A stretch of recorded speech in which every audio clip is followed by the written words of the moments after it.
मेरे प्यारे देशवासियों, नमस्कार।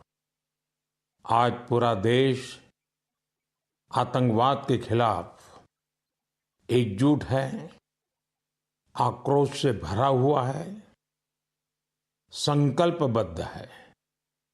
आज हर भारतीय का यही संकल्प है, हमें आतंकवाद को खत्म करना ही है। साथियों, ऑपरेशन सिंदूर के दौरान हमारी सेनाओं ने जो पराक्रम दिखाया है, उसने हर हिंदुस्तानी का सिर ऊंचा कर दिया है। जिस प्रिसीजन के साथ, जिस सटीकता के साथ हमारी सेनाओं ने सीमा पार के आतंकवादी ठिकानों को ध्वस्त किया, वो अद्भुत है। ऑपरेशन सिंदूर ने दुनिया भर में आतंक के खिलाफ लड़ाई को नया विश्वास और उत्साह दिया है। साथियों, ऑपरेशन सिंदूर सिर्फ एक सैन्य मिशन नहीं है, ये हमारे संकल्प, साहस और बदलते भारत की तस्वीर है। और इस तस्वीर ने पूरे देश को देशभक्ति के भावों से भर दिया है, तिरंगे में रंग दिया है।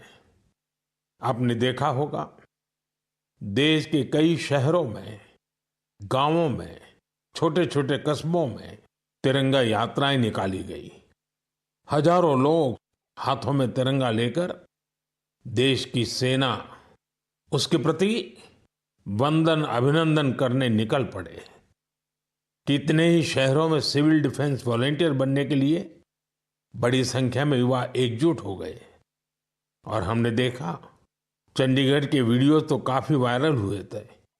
सोशल मीडिया पर कविताएं लिखी जा रही थी, संकल्प गीत गाए जा रहे थे, छोटे छोटे बच्चे पेंटिंग्स बना रहे थे जिनमें बड़े संदेश छुपे थे।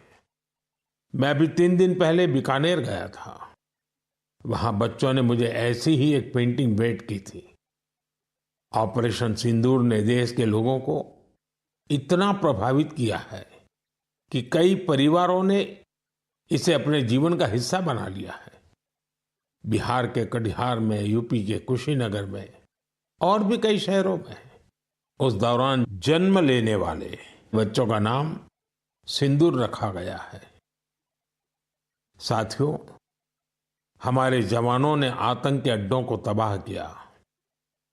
यह उनका अदम्य साहस था और उसमें शामिल थी भारत में बने हथियारों, उपकरणों और टेक्नोलॉजी की ताकत। उसमें आत्मनिर्भर भारत का संकल्प भी था। हमारे इंजीनियर्स, हमारे तकनीशियन, हर किसी का पसीना इस विजय में शामिल है। इस अभियान के बाद पूरे देश में वोकल फॉर लोकल को लेकर एक नई ऊर्जा दिख रही है। कई बातें मन को छू जाती है। एक माँ बाप ने कहा, अब हम अपने बच्चों के लिए सिर्फ भारत में बने खिलौने ही लेंगे। देशभक्ति की शुरुआत बचपन से होगी। कुछ परिवारों ने शपथ ली है, हम अपनी अगली छुट्टियां देश के किसी खूबसूरत जगह में ही बिताएंगे। कई युवाओं ने मेड इन इंडिया का संकल्प लिया है, वो देश में ही शादी करेंगे। किसी ने ये भी कहा है, अब जो भी गिफ्ट देंगे वह किसी भारतीय शिल्पकार के हाथों से बना होगा। साथियों, यही तो है भारत की असली ताकत, जन मन का जुड़ाव, जन भागीदारी। मैं आप सबसे भी आग्रह करता हूं, आइए इस अवसर पर एक संकल्प लें। हम अपने जीवन में जहां भी संभव हो देश में बनी चीजों को प्राथमिकता देंगे। यह सिर्फ आर्थिक आत्मनिर्भरता की बात नहीं है, यह राष्ट्र के निर्माण में भागीदारी का भाव है। हमारा एक कदम भारत की प्रगति में बहुत बड़ा योगदान बन सकता है। साथियों, बस से कहीं आना जाना कितनी सामान्य बात है। लेकिन मैं आपको एक ऐसे गांव के बारे में बताना चाहता हूं जहां पहली बार एक बस पहुंची। इस दिन का वहां के लोग वर्षों से इंतजार कर रहे थे और जब गांव में पहली बार बस पहुंची तो लोगों ने ढोल नगाड़े बजाकर उसका स्वागत किया। बस को देखकर लोगों की खुशी का ठिकाना नहीं था। गांव में पक्की सड़क थी, लोगों को जरूरत थी, लेकिन पहले कभी यहां बस नहीं चल पाई थी। क्यों? क्योंकि ये गांव माओवादी हिंसा से प्रभावित था। यह जगह है महाराष्ट्र के गढ़चिरौली जिले में और इस गांव का नाम है काटेजरी। काटेजरी में आए इस परिवर्तन को आसपास के पूरे क्षेत्र में महसूस किया जा रहा है। अब यहां हालात तेजी से सामान्य हो रहे हैं। माओवाद के खिलाफ सामूहिक लड़ाई से अब ऐसे क्षेत्रों तक भी बुनियादी सुविधाएं पहुंचने लगी हैं। गांव के लोगों का कहना है कि बस के आने से उन लोगों का जीवन बहुत आसान हो जाएगा। साथियों, मन की बात में हम छत्तीसगढ़ में हुए बस्तर ओलंपिक और माओवाद प्रभावित क्षेत्रों में साइंस लैब पर चर्चा कर चुके हैं। यहाँ के बच्चों में साइंस का पैशन है, वो स्पोर्ट्स में भी कमाल कर रहे हैं। ऐसे प्रयासों से पता चलता है कि इन इलाकों में रहने वाले लोग कितने साहसी होते हैं। इन लोगों ने तमाम चुनौतियों के बीच अपने जीवन को बेहतर बनाने की राह चुनी है। मुझे यह जानकर भी बहुत खुशी हुई कि 10वीं और 12वीं की परीक्षाओं में दंतेवाड़ा जिले के नतीजे बहुत शानदार रहे हैं। करीब 95% रिजल्ट के साथ ये जिला 10वीं के नतीजों में टॉप पर रहा। वहीं 12वीं की परीक्षा में इस जिले ने छत्तीसगढ़ में छठा स्थान हासिल किया। सोचिए, जिस दंतेवाड़ा में कभी माओवाद चरम पर था, वहां आज शिक्षा का परचम लहरा रहा है। ऐसे बदलाव हम सभी को गर्व से भर देते हैं। मेरे प्यारे देशवासियों, अब मैं लायंस, शेरों से जुड़ी एक बड़ी अच्छी खबर आपको बताना चाहता हूं। पिछले केवल 5 वर्षों में गुजरात के गीर में शेरों की आबादी 674 से बढ़कर 891 हो गई है। 674 से 891। लायन सेंसस के बाद सामने आई शेरों की ये संख्या बहुत उत्साहित करने वाली है। साथियों, आप में से बहुत से लोग यह जानना चाह रहे होंगे कि आखिर ये एनिमल सेंसस होती कैसे है। ये एक्सरसाइज बहुत ही चुनौतीपूर्ण है। आपको यह जानकर हैरानी होगी कि लायन सेंसस 11 जिलों में 35,000 वर्ग किलोमीटर के दायरे में की गई थी। सेंसस के लिए टीमों ने राउंड द क्लॉक यानी 2400 घंटे इन क्षेत्रों की निगरानी की। इस पूरे अभियान में वेरिफिकेशन और क्रॉस वेरिफिकेशन दोनों किए गए। इससे पूरी बारीकी से शेरों की गिनती का काम पूरा हो सका। साथियों, एशियाटिक लायन की आबादी में बढ़ोतरी ये दिखाती है कि जब समाज में ओनरशिप का भाव मजबूत होता है तो कैसे शानदार नतीजे आते हैं। कुछ दशक पहले गीर में हालात बहुत चैलेंजिंग थे, लेकिन वहां के लोगों ने मिलकर बदलाव लाने का बीड़ा उठाया। वहां लेटेस्ट टेक्नोलॉजी के साथ ही ग्लोबल बेस्ट प्रैक्टिसेस को भी अपनाया गया। इसी दौरान गुजरात ऐसा पहला राज्य बना जहां बड़े पैमाने पर फॉरेस्ट ऑफिसर के पद पर महिलाओं की तैनाती की गई। आज हम जो नतीजे देख रहे हैं उसमें इन सभी का योगदान है। वाइल्ड लाइफ प्रोटेक्शन के लिए हमें ऐसे ही हमेशा जागरूक और सतर्क रहना होगा। मेरे प्यारे देशवासियों, 2-3 दिन पहले ही मैं पहली राइजिंग नॉर्थ ईस्ट समिट में गया था। उससे पहले हमने नॉर्थ ईस्ट के सामर्थ्य को समर्पित अष्टलक्ष्मी महोत्सव भी मनाया था। नॉर्थ ईस्ट की बात ही कुछ और है। वहाँ का सामर्थ्य, वहाँ का टैलेंट वाकई अद्भुत है। मुझे एक दिलचस्प कहानी पता चली है क्राफ्टेड फाइबर्स की। क्राफ्टेड फाइबर्स ये सिर्फ एक ब्रांड नहीं, सिक्किम की परंपरा, बुनाई की कला और आज के फैशन की सोच, तीनों का सुंदर संगम है। इसकी शुरुआत की डॉक्टर चेवांग नोरबू भूटिया ने। पैसे से वो वेटरनरी डॉक्टर है और दिल से सिक्किम की संस्कृति के सच्चे ब्रांड एम्बेसडर। उन्होंने सोचा क्यों न बुनाई को एक नया आयाम दिया जाए, और इसी सोच से जन्म हुआ क्राफ्टेड फाइबर का। उन्होंने पारंपरिक बुनाई को मॉडर्न फैशन से जोड़ा और इसे बनाया एक सोशल एंटरप्राइज। अब उनके यहाँ केवल कपड़े नहीं बनते, उनके यहाँ जिंदगियां बुनी जाती है। वे लोकल लोगों को स्किल ट्रेनिंग देते हैं, उन्हें आत्मनिर्भर बनाते हैं। गांवों के बुनकर, पशुपालक और सेल्फ हेल्प ग्रुप्स, इन सबको जोड़कर डॉक्टर भूटिया ने रोजगार के नए रास्ते बनाए हैं। आज स्थानीय महिलाएं और कारीगर अपने हुनर से अच्छी कमाई कर रहे हैं। क्राफ्टेड फाइबर्स के शॉल, स्टॉल, दस्ताने, मोजे सब लोकल हैंडलूम से बने होते हैं। इसमें जो ऊन का इस्तेमाल होता है वो सिक्किम के खरगोशों और भेड़ों से आता है। रंग भी पूरी तरह प्राकृतिक होते हैं, कोई केमिकल नहीं, सिर्फ प्रकृति की रंगत। डॉक्टर भूटिया ने सिक्किम की पारंपरिक बुनाई और संस्कृति को एक नई पहचान दी है। डॉक्टर भूटिया का काम हमें सिखाता है कि जब परंपरा को पैशन से जोड़ा जाए तो वो दुनिया को कितना लुभा सकती है।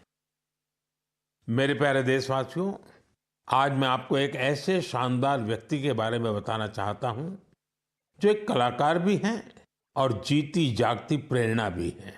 नाम है जीवन जोशी। उम्र 65 साल। अब सोचिए, जिनके नाम में ही जीवन हो वो कितनी जीवंतता से भरे होंगे। जीवन जी उत्तराखंड के हल्द्वानी में रहते हैं। बचपन में पोलियो ने उनके पैरों की ताकत छीन ली थी, लेकिन पोलियो उनके हौसलों को नहीं छीन पाया। उनके चलने की रफ्तार भले ही कुछ धीमी हो गई, लेकिन उनका मन कल्पना की हर उड़ान उड़ता रहा। इसी उड़ान में जीवन जी ने एक अनोखी कला को जन्म दिया। नाम रखा बगेट। इसमें वो चीड़ के पेड़ों से गिरने वाली सूखी छाल से सुंदर कलाकृतियां बनाते हैं। वो छाल जिसे लोग आमतौर पर बेकार समझते हैं, जीवन जी के हाथों में आते ही धरोहर बन जाती है। उनकी हर रचना में उत्तराखंड की मिट्टी की खुशबू होती है। कभी पहाड़ों के लोक वाद्य यंत्र, तो कभी लगता है जैसे पहाड़ों की आत्मा उस लकड़ी में समा गई हो। जीवन जी का काम सिर्फ कला नहीं, एक साधना है। उन्होंने इस कला में अपना पूरा जीवन समर्पित कर दिया है। जीवन जोशी जैसे कलाकार हमें याद दिलाते हैं कि परिस्थितियां चाहे जैसी भी हो, अगर इरादा मजबूत हो तो नामुमकिन कुछ नहीं। उनका नाम जीवन है और उन्होंने सच में दिखा दिया कि जीवन जीना क्या होता है। मेरे प्यारे देशवासियों, आज कई ऐसी महिलाएं हैं जो खेतों के साथ ही अब आसमान की ऊंचाइयों पर काम कर रही हैं। जी हाँ, आपने सही सुना। अब गांव की महिलाएं ड्रोन दीदी बनकर ड्रोन उड़ा रही हैं और उससे खेती में नई क्रांति ला रही है। साथियों, तेलंगाना के संगारेड्डी जिले में कुछ समय पहले तक जिन महिलाओं को दूसरों पर निर्भर रहना पड़ता था, आज वही महिलाएं ड्रोन से 50 एकड़ जमीन पर दवा के छिड़काव का काम पूरा कर रही है। सुबह 3 घंटे, शाम 2 घंटे और काम निपट गया। धूप की तपन नहीं, जहर जैसे केमिकल्स का खतरा नहीं। साथियों, गांव वालों ने भी इस परिवर्तन को दिल से स्वीकार किया है। अब ये महिलाएं ड्रोन ऑपरेटर नहीं, स्काई वॉरियर्स के नाम से जानी जाती हैं। ये महिलाएं हमें बता रही हैं, बदलाव तब आता है जब तकनीक और संकल्प एक साथ चलते हैं। मेरे प्यारे देशवासियों, अंतर्राष्ट्रीय योग दिवस में अब 1 महीने से भी कम समय बचा है। ये अवसर याद दिलाता है कि अगर आप अब भी योग से दूर हैं, तो अब योग से जुड़े। योग आपका जीवन जीने का तरीका बदल देगा। साथियों, 21 जून 2015 में योग दिवस की शुरुआत के बाद से ही इसका आकर्षण लगातार बढ़ रहा है। इस बार भी योग दिवस को लेकर दुनिया भर में लोगों का जोश और उत्साह नजर आ रहा है। अलग अलग संस्थान अपनी तैयारियां साझा कर रहे हैं। बीते वर्षों की तस्वीरों ने बहुत प्रेरित किया है। हमने देखा है, अलग अलग देशों में किसी साल लोगों ने योग चेन बनाई, योग रिंग बनाई। ऐसी बहुत ही तस्वीरें हैं जहां एक साथ 4 जनरेशन मिलकर योग कर रही हैं। बहुत से लोगों ने अपने शहर की आइकॉनिक प्लेसेस को योग के लिए चुना। आप भी इस बार कुछ इंटरेस्टिंग तरीके से योग दिवस मनाने के बारे में सोच सकते हैं। साथियों, आंध्र प्रदेश की सरकार ने योग आंध्र अभियान शुरू किया है। इसका उद्देश्य पूरे राज्य में योग संस्कृति को विकसित करना है। इस अभियान के तहत योग करने वाले 10 लाख लोगों का एक पूल बनाया जा रहा है। मुझे इस वर्ष विशाखापत्तनम में योग दिवस कार्यक्रम में शामिल होने का अवसर मिलेगा। मुझे जानकर अच्छा लगा कि इस बार भी हमारे युवा साथी देश की विरासत से जुड़ी आइकॉनिक प्लेसेस पर योग करने वाले हैं। कई युवाओं ने नए रिकॉर्ड बनाने और योग चेन का हिस्सा बनने का संकल्प लिया है। हमारे कॉरपोरेट्स भी इसमें पीछे नहीं है। कुछ संस्थानों ने ऑफिस में ही योग अभ्यास के लिए अलग स्थान तय कर दिया है। कुछ स्टार्टअप्स ने अपने ऑफिस योग अवर्स तय कर दिए हैं।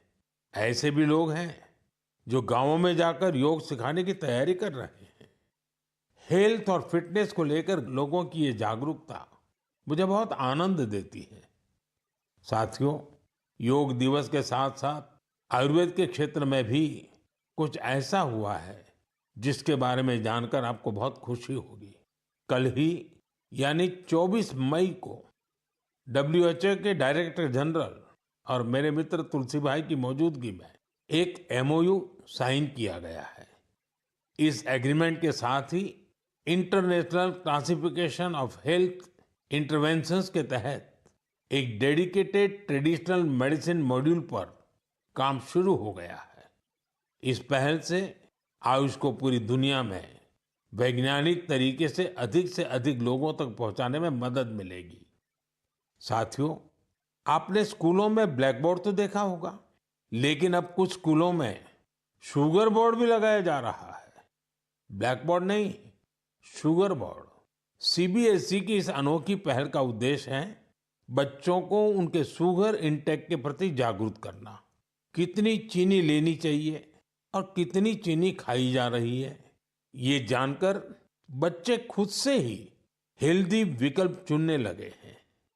ये एक अनोखा प्रयास है और इसका असर भी बड़ा पॉजिटिव होगा। बचपन से ही स्वस्थ जीवन शैली की आदतें डालने में ये काफी मददगार साबित हो सकता है। कई अभिभावकों ने इसे सराहा है और मेरा मानना है ऐसी पहल दफ्तरों, कैंटीनों और संस्थानों में भी होनी चाहिए। आखिरकार सेहत है तो सब कुछ है। फिट इंडिया ही स्ट्रांग इंडिया की नींव है। मेरे प्यारे देशवासियों, स्वच्छ भारत की बात हो और मन की बात के श्रोता पीछे रहें, ऐसा कैसे हो सकता है भला? मुझे पूरा विश्वास है कि आप सब अपने अपने स्तर पर इस अभियान को मजबूती दे रहे हैं। लेकिन आज मैं आपको एक ऐसी मिसाल के बारे में बताना चाहता हूं जहां स्वच्छता के संकल्प ने पहाड़ जैसी चुनौतियों को भी मात दे दी। आप सोचिए, कोई व्यक्ति बर्फीली पहाड़ियों पर चढ़ाई कर रहा हो, जहां सांस लेना मुश्किल हो, कदम कदम पर जान को खतरा हो, और फिर भी वो व्यक्ति वहां सफाई में जुटा हो। ऐसा ही कुछ किया है हमारी आईटीबीपी की टीमों के सदस्यों ने। ये टीम माउंट मकालू जैसे विश्व की सबसे कठिन चोटी पर चढ़ाई के लिए गई थी। पर साथियों, उन्होंने सिर्फ पर्वतारोहण नहीं किया, उन्होंने अपने लक्ष्य में एक मिशन और जोड़ा, स्वच्छता का। चोटी के पास जो कचरा पड़ा था, उन्होंने उसे हटाने का बीड़ा उठाया। आप कल्पना कीजिए, 150 किलो से ज्यादा नॉन बायोडिग्रेडेबल वेस्ट इस टीम के सदस्य अपने साथ नीचे लाए। इतनी ऊंचाई पर सफाई करना कोई आसान काम नहीं है, लेकिन यह दिखाता है कि जहां संकल्प होता है, वहां रास्ते अपने आप बन जाते हैं। साथियों, इसी से जुड़ा एक और जरूरी विषय है पेपर वेस्ट और रिसाइकलिंग। हमारे घरों और दफ्तरों में हर दिन बहुत सारा पेपर वेस्ट निकलता है। शायद हम इसे सामान्य मानते हैं, लेकिन आपको जानकर हैरानी होगी, देश के लैंडफिल वेस्ट का लगभग 1/4 हिस्सा कागज से जुड़ा होता है। आज जरूरत है हर व्यक्ति इस दिशा में जरूर सोचे।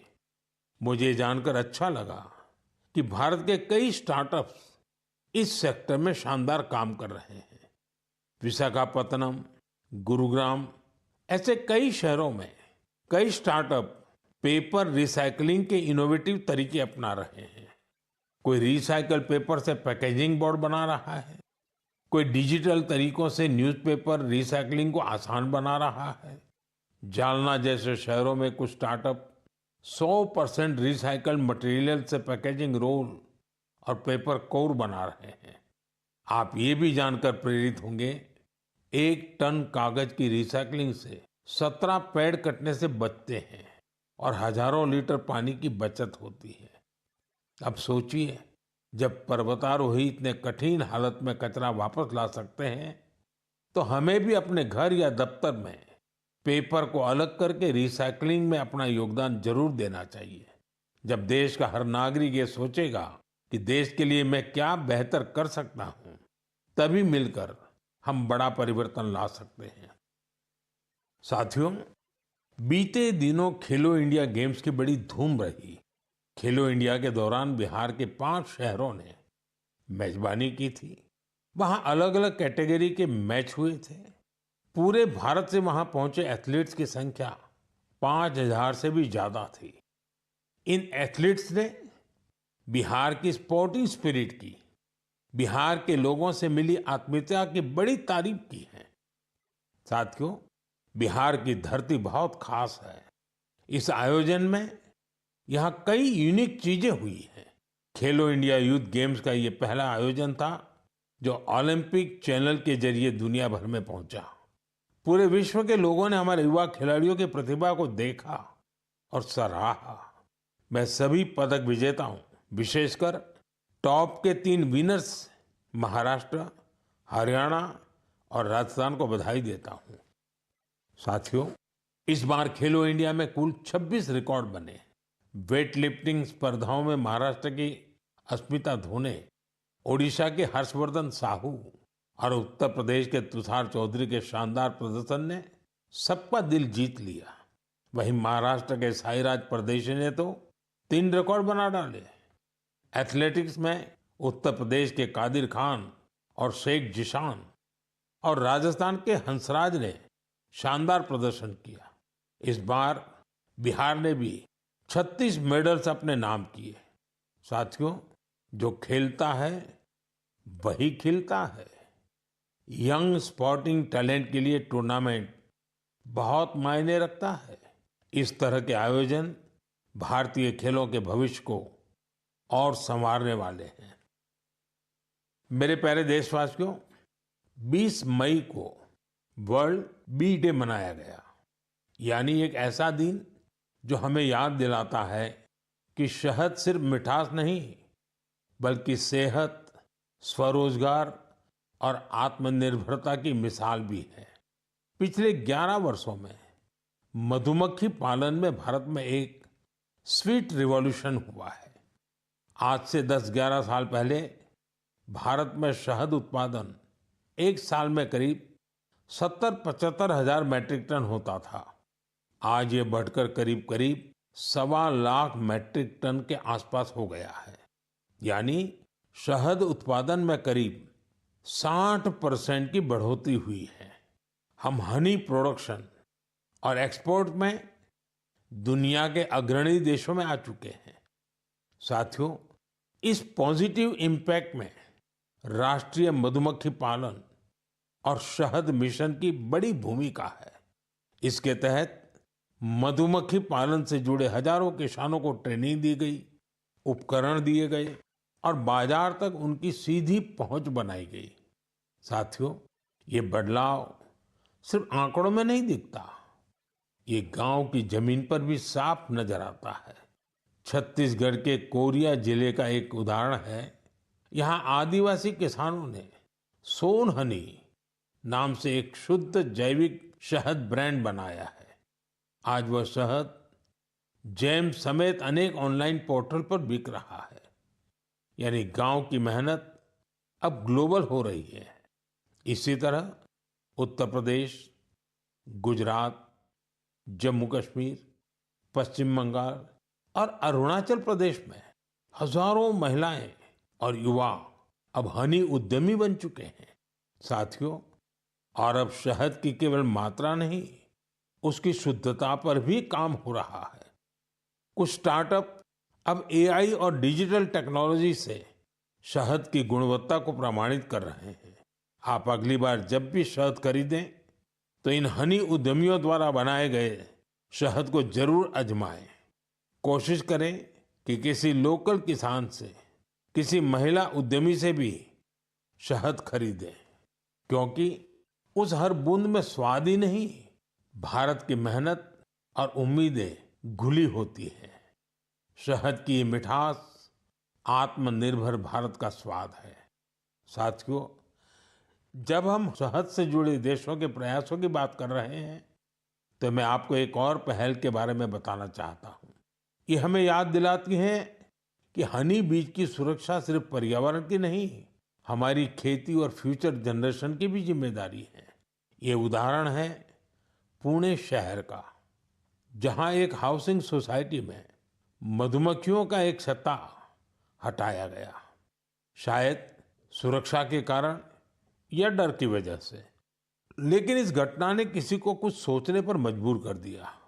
अमित नाम के एक युवा ने तय किया कि बीज को हटाना नहीं, उन्हें बचाना चाहिए।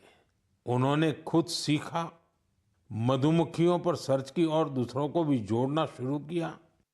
धीरे धीरे उन्होंने एक टीम बनाई जिसे उन्होंने नाम दिया बी फ्रेंड्स, यानी बी मित्र। अब ये बी फ्रेंड्स मधुमक्खियों के छत्तों को एक जगह से दूसरी जगह सुरक्षित तरीके से ट्रांसफर करते हैं, ताकि लोगों को खतरा न हो और हनी बीज भी जिंदा रहे। अमित जी के इस प्रयास का असर भी बड़ा शानदार हुआ है। हनी बीज की कॉलोनी बच रही है, हनी प्रोडक्शन बढ़ रहा है और सबसे जरूरी है, लोगों में अवेयरनेस भी बढ़ रही है। ये पहल हमें सिखाती है कि जब हम प्रकृति के साथ तालमेल में काम करते हैं तो उसका फायदा सबको मिलता है। मेरे प्यारे देशवासियों, मन की बात के इस एपिसोड में इस बार इतना ही। आप इसी तरह देश के लोगों की उपलब्धियों को, समाज के लिए उनके प्रयासों को मुझे भेजते रहिए। मन की बात के अगले एपिसोड में फिर मिलेंगे। कई नए विषयों और देशवासियों की नई उपलब्धियों की चर्चा करेंगे। मुझे आपके संदेशों का इंतजार है। आप सबका बहुत बहुत धन्यवाद। नमस्कार।